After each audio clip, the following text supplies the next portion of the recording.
Pakistani original dress বলে বিক্রি করে দিয়েছেন। ওই ড্রেসগুলো আসছে না আমাদের কাছে, ড্রেসগুলো দেখান, বের করেন। হ্যাঁ,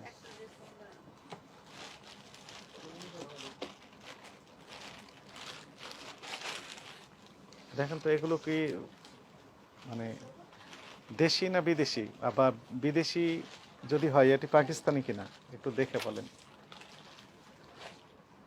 আপনি বলেন। হ্যাঁ, এটা কি কোন দেশের ড্রেস এটা? সেটা পাকিস্তানি সাদাবাহার। জি, সাদাবাহার ব্র্যান্ড পাকিস্তানি। একদম অরিজিনাল পাকিস্তানি এটা? বুঝে বলছেন না না বুঝে বলছেন? জি স্যার, কটনের উপর পাকিস্তানি একটা ফেব্রিক আমাদের। এটা পাকিস্তানি, তৈরি কোথায় দেখে বলেন আপনি। লোকালি তৈরি না পাকিস্তানেরই তৈরি? সেলাইগুলো দেখে বলেন, অথবা এক্সপার্ট যিনি ওনাকে ডাক দিতে পারেন। আপনাদের ভিতর তো এক্সপার্ট আছেন নিশ্চয়। এখানে কেউ এক্সপার্ট আছেন না? ওনাকে ডাকেন, উনি এসে বলুক। একটা ব্র্যান্ড, এবং এখানে সেটাই লেখা আছে, সাদাবাহারই লেখা আছে, এটাই লেখা আছে ঠিক, কিন্তু কাপড়টা সমস্যা। ম্যানেজার সাহেব কোথায় গেলেন?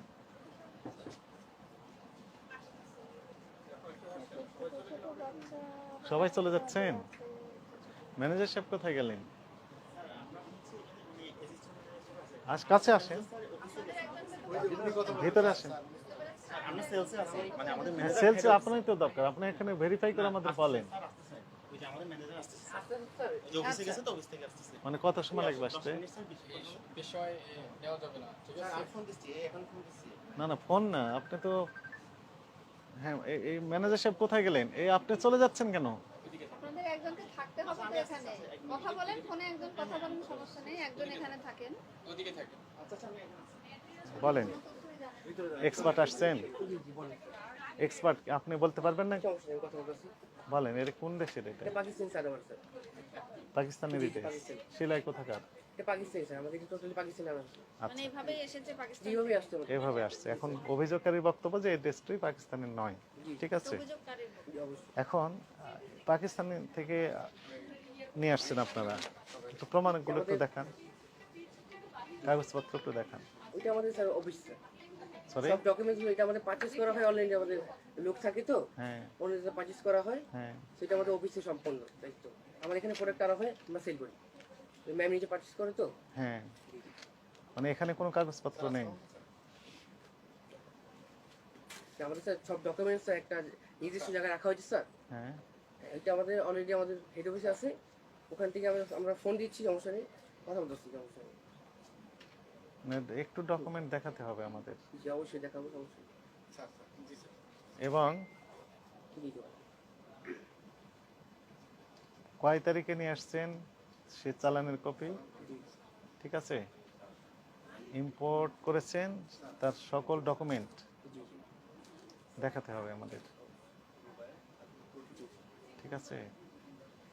এবং একই সাথে কার কার কাছে বিক্রি করেছেন, কতগুলো, এই তথ্য আমাদের দেখাতে হবে। সাদাবাহার এই ব্র্যান্ডে কতগুলো কাপড় আছে? সাদাবাহার মানে এই কাপড়টা কবে বিক্রি করেছেন? এটা আমাদের আরো আগে সেল করছি আমরা, অলমোস্ট আপনার 6 মাস এরকম। এই কাপড় আর নেই এখন? এখন আমাদের স্টকে নেই। এই কাপড়ের কোনো স্টকই নাই? না, স্টক, এই কাপড়টা এখন স্টক নেই, মানে এই প্রোডাক্ট আমাদের এখন স্টক নেই। অভিযোগকারীর দাবি যে আপনার এই কাপড়টা, মানে আপনারা যেটা বলেছেন পাকিস্তানের সাদাবাহার, এটা পাকিস্তানের সাদাবাহার না, এটা আসলে ভুল কাপড় দিয়েছেন আর কি, উনি এটা বলতে চাচ্ছেন। তো আসলে যেহেতু এই লটে কাপড় আর নেই বলছেন, তাহলে এই লটের ডকুমেন্টস আছে না আপনাদের?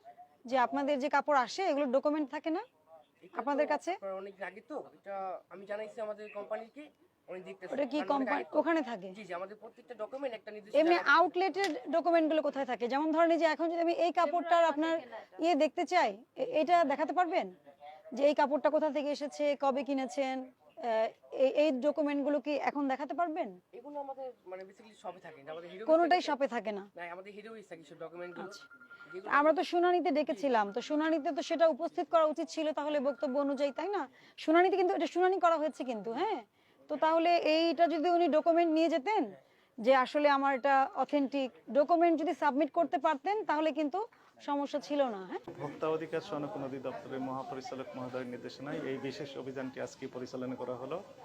তো জাতীয় ভোক্তা অধিকার সংরক্ষণ অধিদপ্তরের যে সিসিএমএস যে সফটওয়্যার রয়েছে, এর মাধ্যমে বেশ কয়েকটি অভিযোগ এসেছে এই প্রতিষ্ঠানের বিরুদ্ধে যে পাকিস্তানি ড্রেস তারা অনলাইনে বিক্রি করে, কিন্তু ডেলিভারি দেওয়ার সময় ঠিক তারা দেশি যে ড্রেস সেগুলো পাকিস্তানি নামে বিক্রি করে আসছে দীর্ঘদিন যাবত, এবং শত শত কাস্টমার এরকমভাবে প্রতারিত হচ্ছেন। এর প্রেক্ষিতে অধিদপ্তরের আমাদের যে সহকর্মী রয়েছেন, ইনি নোটিশ জারি করেন শুনানির জন্য তাদের বক্তব্য চেয়ে, কিন্তু নোটিশটি জিইপি এর মাধ্যমে করা হলো এবং হোয়াটসঅ্যাপের মাধ্যমেও নিশ্চিত করা হয়েছে ডেলিভারিটা, এবং তারা পেয়েছেন মর্মে এখানে আমাদেরকে জানিয়েছেন। কিন্তু তারপরও এই নোটিশের প্রেক্ষিতে তারা কোনো রেসপন্স করে নাই। আমাদের কাছে সন্দেহ হচ্ছিল এই কারণে যে যেহেতু তারা নোটিশ পাওয়ার পরও কোনো রেসপন্স করছে না, তাহলে অভিযোগের সত্যতা হয়তো যথাযথ হতে পারে। এই প্রেক্ষিতে সরাসরি আমরা এই দোকানে তদন্ত করার জন্যই মূলত এসেছিলাম যে আসলে অভিযোগের সত্যতা কতটুকু। এখানে এসে অ্যাসিস্ট্যান্ট ম্যানেজার ছিলেন 2 জন, তারা বলছেন যে এটি পাকিস্তানি ড্রেস, এর সপক্ষে যে কাগজপত্র আমরা চেয়েছি কোনো কাগজ তারা এখনও দেখাতে পারে নাই। শুধু বলছেন যে কাগজপত্র আছে তাদের হেডকোয়ার্টার বনানী শাখায়। তো এই জন্য আমরা বললাম যে ঠিক আছে, তাহলে বনানী শাখায় যেহেতু আছে তাহলে আপনি এই কাগজপত্র সহ আমাদের অফিসে দেখান যে ইম্পোর্টের যে কাগজ পাকিস্তানি ড্রেসের সপক্ষে সেগুলো দেখাতে হবে। একই সাথে তারা কেন শুনানিতে অনুপস্থিত ছিল বা রেসপন্স করে নাই সেই ব্যাখ্যাটাও তাদেরকে দিতে হবে, এবং কতগুলো কাস্টমারের কাছে এই ড্রেস বিক্রি করেছে এবং তাদের ইম্পোর্ট প্রাইস কত ছিল, তারা কী পরিমাণ লাভ করছে, এই বিস্তারিত তথ্য আগামী দিন সকালে অধিদপ্তরে উপস্থিত হয়ে ব্যাখ্যা দেওয়ার জন্য নির্দেশনা দেওয়া হলো। জনস্বার্থে আমাদের এই ধরনের অভিযান অব্যাহত থাকবে। Thank you.